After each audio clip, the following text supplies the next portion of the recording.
The smoke is already drifting when the gates give way. Charred timbers crack underfoot. Someone slips on wet ash where a fountain used to run. Inside the town, people are still shouting orders that no longer matter. This is not a siege, it is a flood. And at the center of it stands Boudica, tall in a war chariot, hair knotted with sweat, watching a Roman city fail all at once. She has waited for this sound. Not the cheering, the breaking. Her daughters are somewhere behind her, pressed among fighters who smell of iron and smoke. She does not look back. The moment is too narrow. The walls are down. The streets are filling. Roman officials run without armor. Ledgers are abandoned in doorways. Power is leaving the city faster than fire can chase it. This is supposed to be impossible. The Romans told everyone that Britain was settled now. Pacified, governed. The legions had marched, surveyed, taxed, punished. They built straight roads through crooked land and said order would follow. Now the order is burning. Temples collapse inward. Storehouses roar like kilns. The noise never stops. Stay with us through the ashes. Hit like if the fire's already pulling you in. Drop a comment with the city you think falls next, and subscribe so you don't miss how this flood turns back on itself. Because once it starts moving, it does not slow down, and the story you think you know is not the one that matters. The rebellion does not begin with strategy. It begins with humiliation. Roman officials arrive with papers and leave with obedience. When a local king dies, Rome decides his lands are theirs now. His widow is beaten in public. Her daughters are assaulted.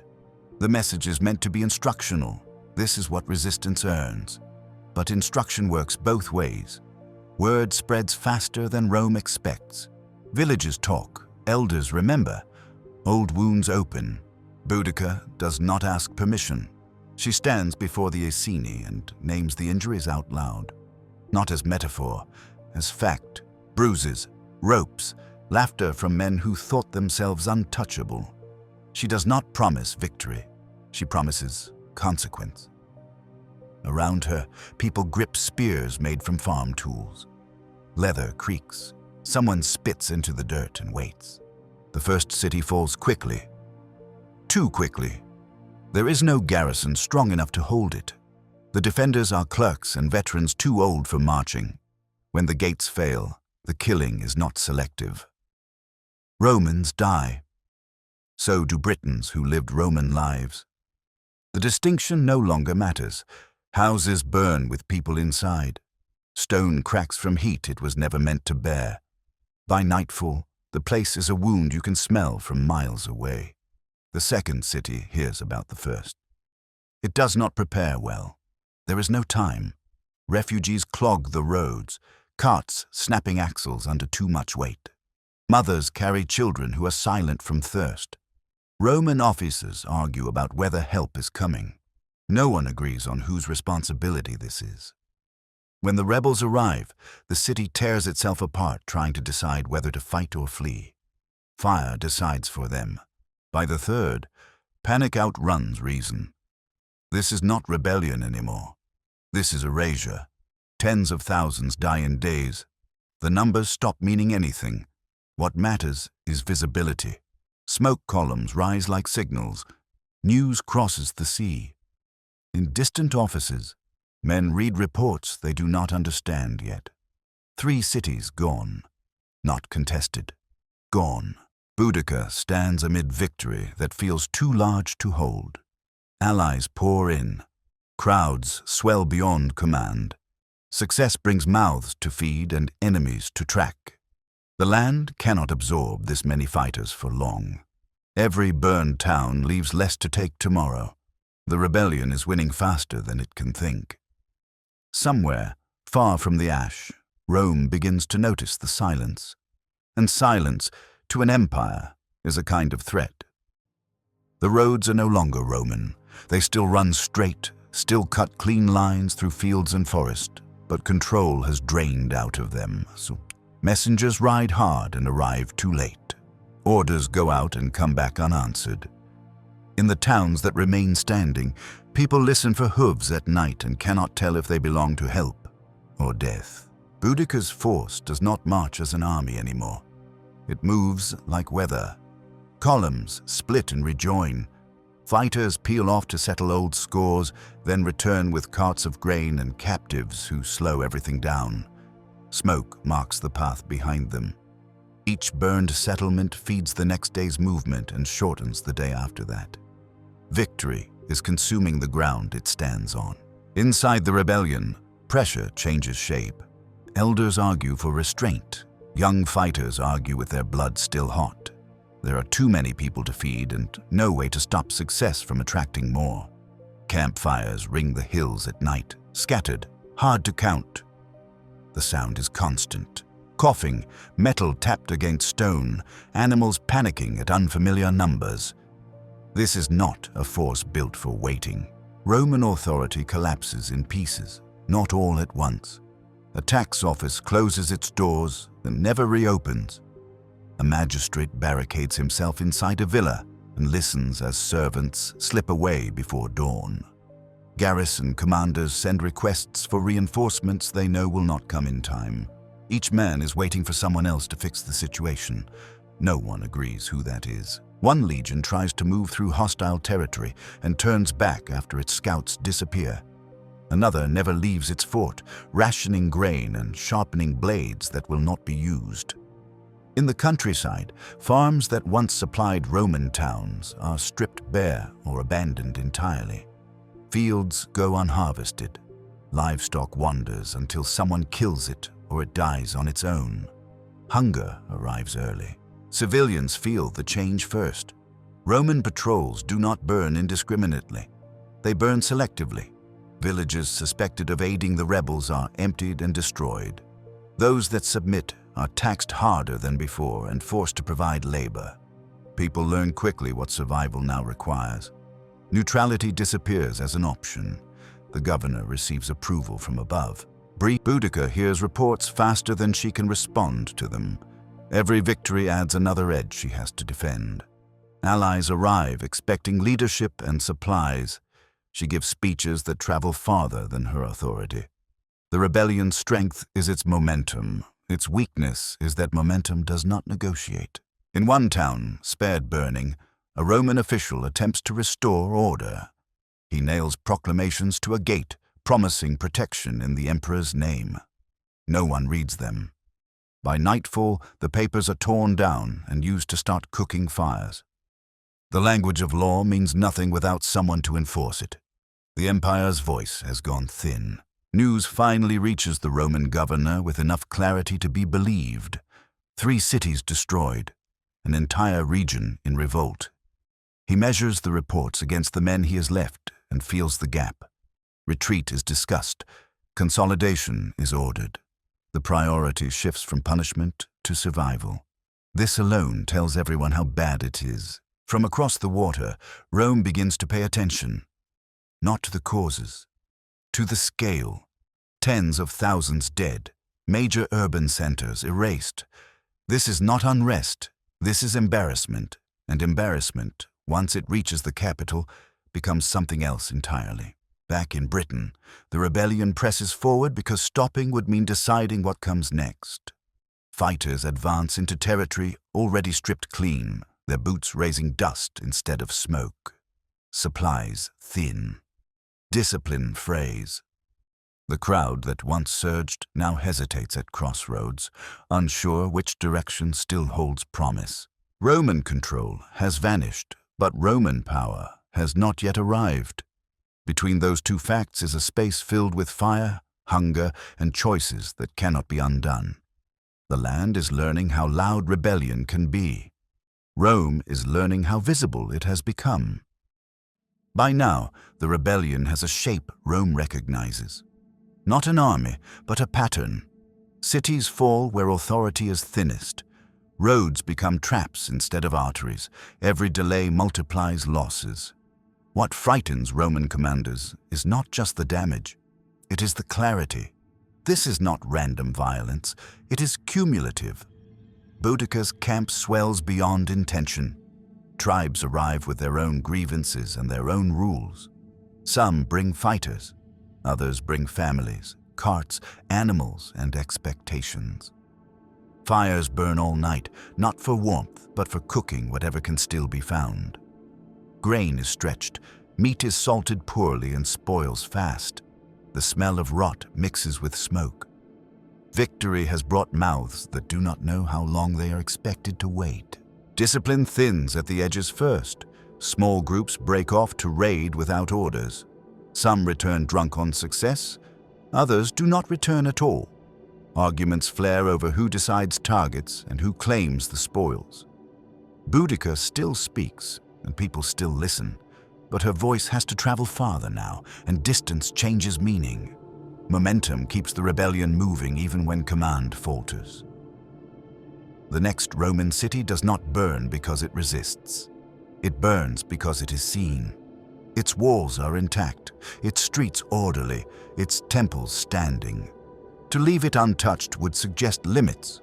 The rebels surge in before anyone can negotiate. This time, the killing is faster. Less shouting, more method. People are dragged from hiding places already learned from earlier attacks. The dead pile up where they fall because there is no reason to move them. This is the moment Rome cannot ignore. Not because of morality, because of precedent. A province is demonstrating that destruction works. Other provinces are watching. The reports reaching the capital now are blunt. Entire urban centers erased. Tens of thousands killed. Local forces ineffective. Imperial prestige bleeding out in public. The Roman governor understands what this means before orders arrive. He begins gathering what he can. Scattered units are pulled back, abandoning territory that cannot be held. Forts become islands. Patrols stop venturing far beyond walls. The strategy shifts from presence to preservation. This alone is an admission the rebels feel, even if they cannot name it. Civilians trapped between sides sense the change immediately.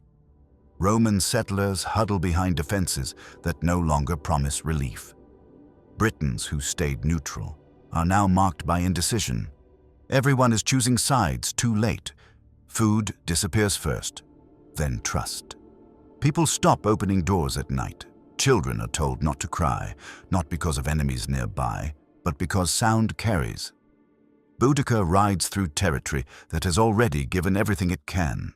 Fields are blackened or stripped bare. Wells are fouled by bodies thrown in haste. The rebellion is still growing, but the land is shrinking. Every step forward increases the cost of staying together. To stop would mean dispersal. To disperse would mean surrendering the story that has carried them this far. Some advisors urge consolidation, hold ground, force Rome to negotiate. Others argue for one more strike, something so decisive it cannot be answered. The problem is that no one knows what decisive looks like anymore. The rebellion has already crossed every line Rome pretended existed. Across the sea, the decision is no longer whether to respond. It is how visibly. This cannot be allowed to look contained. Rome does not prepare a compromise. It prepares a lesson. Legions are reassigned. Supplies redirected. The language used in orders hardens. Words like pacification replace restoration. Failure is no longer administrative. It is personal.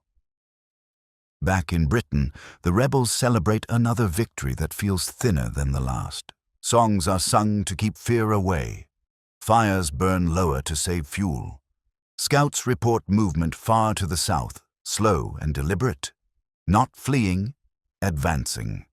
The rebellion has reached the point where success demands an answer.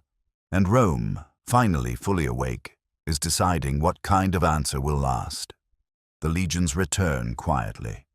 No banners, no speeches, just columns of men moving with the discipline Britain has not seen yet. Boots strike roadstones in rhythm, shields knock together by accident and are corrected immediately. This is not an army arriving to argue. It is an institution reasserting itself. The Roman governor does not chase Boudica. He does not rush to reclaim cities already burned. He stops. He counts. He measures what remains and what can still be used. Supplies are stockpiled instead of spent. Roads are secured one segment at a time. Forts become anchors, not prisons. The language inside command tents changes. This is no longer about restoring order. It is about defining failure. Word of the regrouping reaches the rebels unevenly. Scouts report Roman movement that does not retreat when spotted. Camps are abandoned methodically, not in panic. When skirmishes happen, the Romans withdraw on purpose, drawing fighters into ground that offers no cover. For the first time, the rebellion meets resistance that feels deliberate. Inside Roman command, blame is being assigned even as plans are drawn. Officers argue about who underestimated the situation. Administrators insist warnings were sent and ignored. Careers are on the line. So is imperial credibility. The solution that emerges satisfies both pressures. The revolt will be crushed, yes, but more importantly, it will be remembered. The strategy is simple and cruel. Do not pursue the rebels into chaos. Force them to come. Secure food sources. Deny movement. Let hunger do what swords cannot. Every village that aids the uprising is marked. Every field that feeds it becomes a target. This is not a battle plan. It is a policy. Boudica senses the shift before she can name it. Roman forces are no longer reacting. They are shaping space. Routes that were open weeks ago are now watched. Foraging parties vanish. When bodies are found, they are arranged. The message is not hidden. It is instructional. Arguments inside the rebellion turn sharper. Some want to strike the legions now before they finish preparing. Others argue the moment has passed. Supplies are too thin. The fighters are too scattered. Victory has spread them wide and made them slow. The same success that drew Rome's attention has made the rebellion visible from every angle. Civilians feel the change first.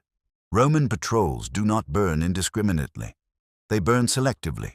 Villages suspected of aiding the rebels are emptied and destroyed. Those that submit are taxed harder than before and forced to provide labor. People learn quickly what survival now requires. Neutrality disappears as an option. The governor receives approval from above, brief and unambiguous. End it. Not quickly. Completely. The revolt is reframed in reports as treachery rather than grievance. Language hardens further.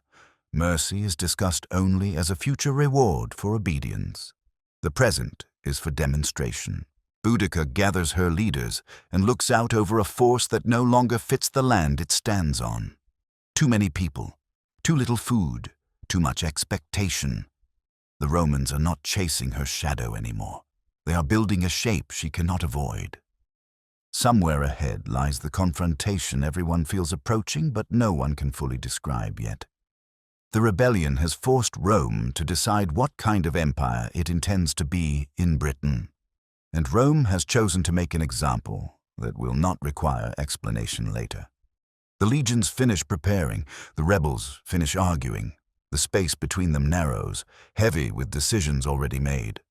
The battle itself is over faster than anyone expects. Not because it is easy, because it is final. The Roman line holds. The rebels break against it in waves that grow weaker each time. Chariots bog down where the ground narrows.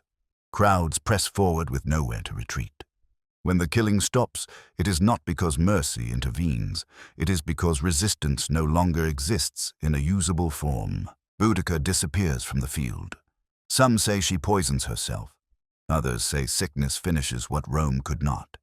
The details scatter immediately. What remains is absence. No speeches. No negotiations. No figure left who can claim authority over what survives.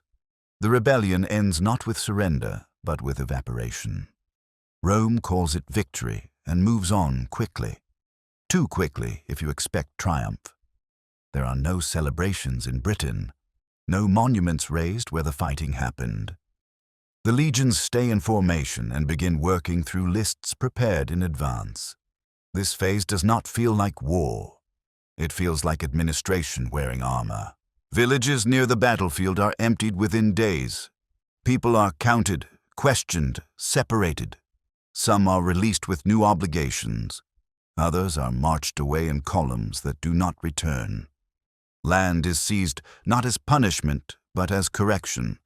Fields are reassigned to loyalists or turned into military supply zones. What fed rebellion will now feed control. The punishment phase does not announce itself. It unfolds through procedures. Taxes are recalculated at impossible rates. Hostages are taken to guarantee compliance. Entire communities are relocated closer to Roman roads, where movement can be watched.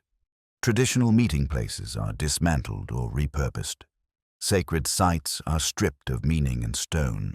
Hunger becomes policy. Grain shipments favor garrisons and compliant towns. Regions that resisted find their harvests requisitioned for the army, then never returned. People learn to measure loyalty, not by belief, but by survival math. How much can be hidden? How long children can go without eating? Which neighbors will talk? Roman officers write reports describing calm. Reduced incidents? Improved stability. The language is clean. It does not mention the bodies left unburied along former rebel routes. It does not mention the sound of crying at night in resettlement camps. Stability, in these documents, means the absence of organized defiance. Everything else is noise. Some Romans object quietly. They argue that the severity is excessive, that it risks long-term resentment. Their concerns are noted and filed. The decision has already been made higher up. Britain will not be managed through trust. It will be managed through memory. Every action now is meant to be remembered longer than any speech Boudica ever gave. Survivors of the rebellion begin to disappear into the margins of records. They become laborers, porters, auxiliaries pressed into distant service. Their names are not preserved. Their children grow up learning which stories to keep inside. Resistance survives only as cautionary tale, told softly and always unfinished. The legions do not withdraw. They spread. New forts appear at regular intervals, close enough to support each other, far enough apart to dominate territory. Roads are repaired and extended, not to connect communities, but to move troops efficiently. Britain is being rebuilt into something that cannot move without permission. This is the quiet part outsiders miss. The fighting is done. The work begins. Rome does not need to kill everyone. It needs to ensure that those who remain understand the cost of remembering they once stood together. By the time word reaches the wider empire that Britain is pacified again, the land has already changed shape. Fields grow different crops. Markets speak different languages. People measure time not by seasons, but by inspections. The rebellion is officially over. For those who lived through it, the consequences are just starting to settle in. Resistance stops being the problem. Survival takes its place. In villages that still stand, people wake before dawn to check what is missing. A goat, a sack of grain, a neighbor. Roman patrols move through without urgency, counting roofs, counting bodies, counting tools. They ask questions they already know the answers to. Who lives here? Who left? Who came back after the fighting? Every answer becomes a thread tied to a ledger somewhere else. The new order is quiet. Loud punishment was for the war. This phase is about habit. Curfews are imposed without ceremony. Travel requires permission that expires quickly. Markets reopen under supervision, watched by men who do not haggle. Prices rise because they are meant to. Debt becomes another form of control, enforced by courts that speak a language most defendants do not understand. Former fighters melt into the population or disappear entirely. Some cut their hair and take Roman work. Others are recruited into auxiliary units and sent far away, fighting wars that have nothing to do with Britain. This is not mercy. It is removal. The land is being stripped not just of weapons, but of memory carriers. Food remains the sharpest instrument. Requisitions come predictably, always just enough to hurt. Granaries are built near forts, stocked with grain taken from surrounding farms. Families learn to plant crops that attract less attention, even if they yield less. Hunger is no longer accidental. It is calibrated. Children feel the shift in ways adults do not say out loud. They stop playing in groups. They learn to avoid certain roads. They learn which uniforms to run from and which to approach with eyes down. Schools do not exist, but instruction does. Through punishment, through imitation, through watching what happens to families who misjudge a moment. Roman administrators praise the progress. Reports describe improved infrastructure, new roads, stable supply lines, reduced banditry. These documents circulate widely, proof that the province has been corrected. The violence that made this possible is already receding from official memory, replaced by charts and totals that suggest inevitability. Notice what is not rebuilt. Tribal gathering places remain empty. Councils are not restored. Leadership is fragmented intentionally, spread among appointed intermediaries who answer upward, not outward. Power no longer pools.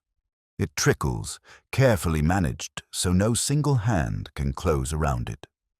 Those who remember the rebellion most clearly are watched the closest. Old warriors are assigned labor that keeps them visible and tired. Former leaders are offered minor privileges in exchange for public cooperation. Refusal is rare, not because courage is gone, but because everyone has seen what courage costs now. The legions rotate, but the system stays. Forts become towns.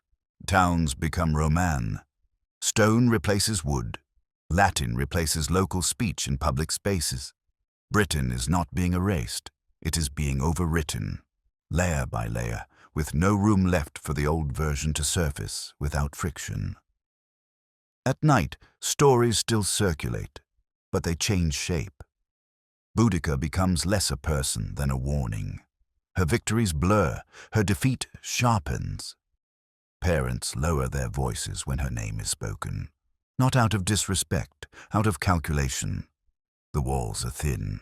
Memory itself has become risky. Rome does not declare the province healed. It declares it stable. Stability means predictability. Taxes arrive on time. Recruits meet quotas. No cities burn. No leaders rise. The absence of revolt is treated as consent, and consent as proof that the method worked. Outwardly, Britain is quiet again. Inwardly, something essential has been cauterized. People still gather, they still farm, they still love and argue and endure. But the sense that collective action might change anything has been broken down into smaller, safer instincts. Survival has replaced resistance as the dominant skill, knowing when to speak, when to bow, when to forget. The empire has achieved what the battle alone could not. It has taught a population how to live under the weight of a remembered consequence long after the smoke has cleared. Britain looks calm again from a distance. Roads are open, markets function, forts fly Roman standards without challenge. To an outsider, the rebellion appears finished, resolved, folded into the past. Up close, the calm has a different texture. It is tight, watchful, built from habits learned under threat. Communities exist, but they do not cohere. Where councils once argued loudly, appointed intermediaries now speak carefully. No one holds enough authority to be blamed for anything important. Decisions are passed upward or sideways until responsibility dissolves. This is not dysfunction, it is design. Power that cannot be gathered cannot rebel. The old boundaries remain on the land, but not in practice.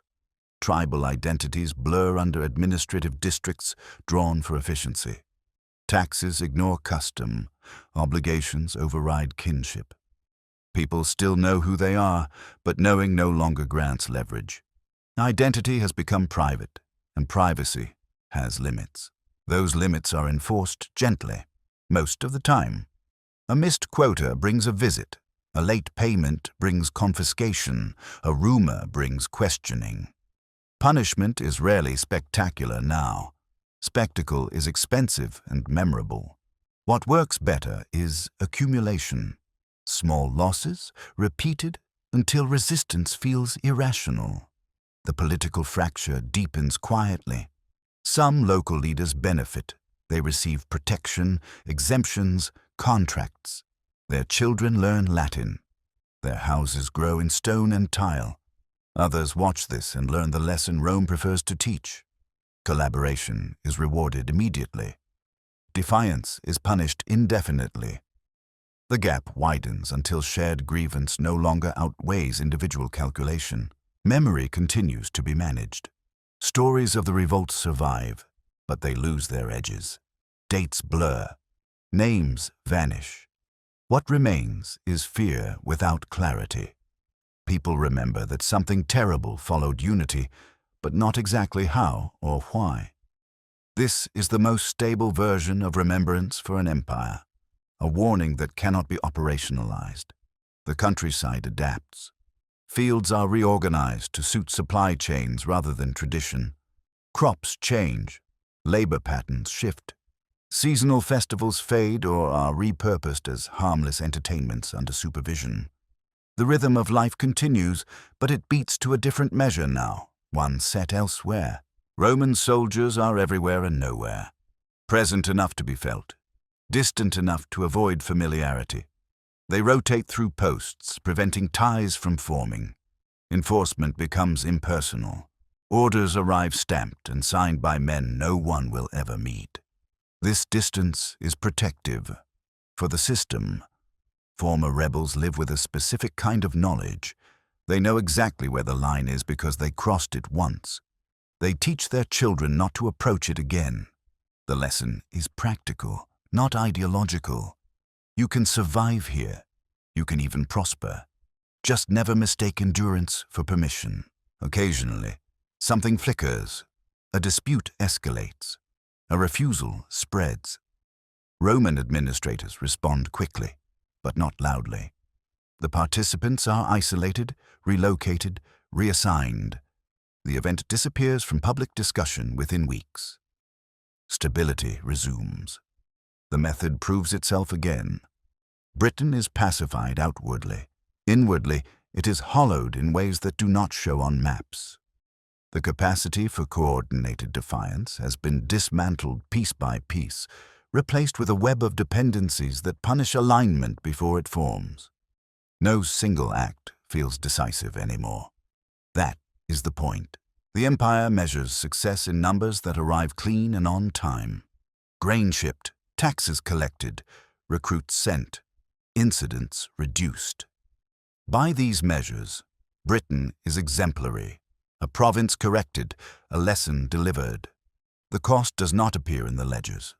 For the people who live here, the future is narrower than the past. Choices exist, but they are smaller, safer. Every decision carries the weight of remembered consequences, even when the memory itself is vague. This is not peace. It is containment. Nothing is burning now. Nothing is rising. The silence is taken as proof that the work is finished. And in a sense, it is. There is no path back to what existed before the rebellion. Only forward, through a landscape reshaped to ensure that standing together never feels worth the risk again. Years later, the places where cities burned are quiet in an unremarkable way. Grass grows where stone once cracked from heat. Roads pass nearby but do not stop. Travelers cross the land without knowing exactly what happened there, only that nothing important stands on those sites now. Absence becomes the marker. Rome keeps Britain because it can, not because it must.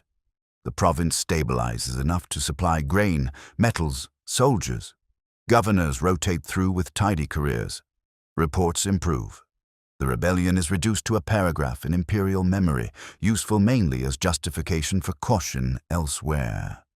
This is how success is archived. For the people who live here, the reckoning is longer.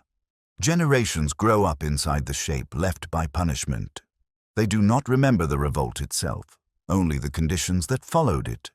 The careful speech, the fragmented authority, the sense that gathering too many people around a shared grievance is dangerous even when no one can explain why. Roman law spreads, and with it, certain comforts. Predictable markets, protected roads, a measure of safety from arbitrary violence. But these benefits arrive paired with reminders of who controls them. Citizenship is granted selectively. Privilege is conditional. Advancement requires alignment that feels less like choice than gravity. Notice what never returns. Not the fires, not the mass killings. Those were temporary.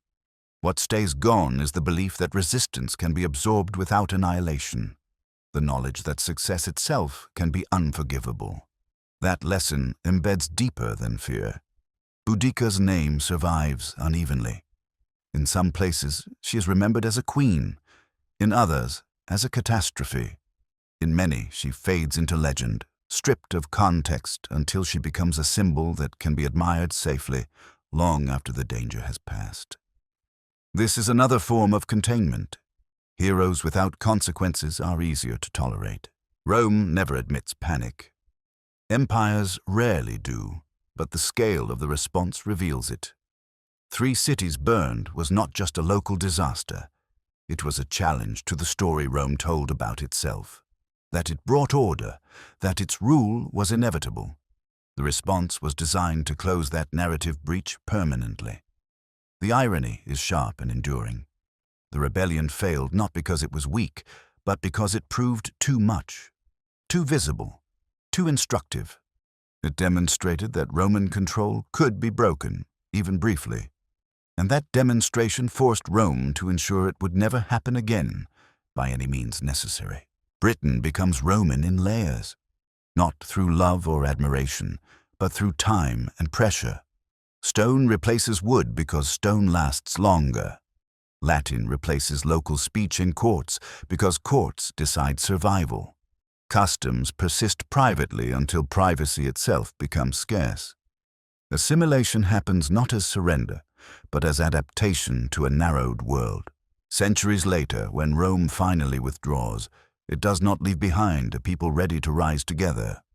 It leaves behind infrastructure without cohesion, towns without shared political memory, elites trained to look outward for authority.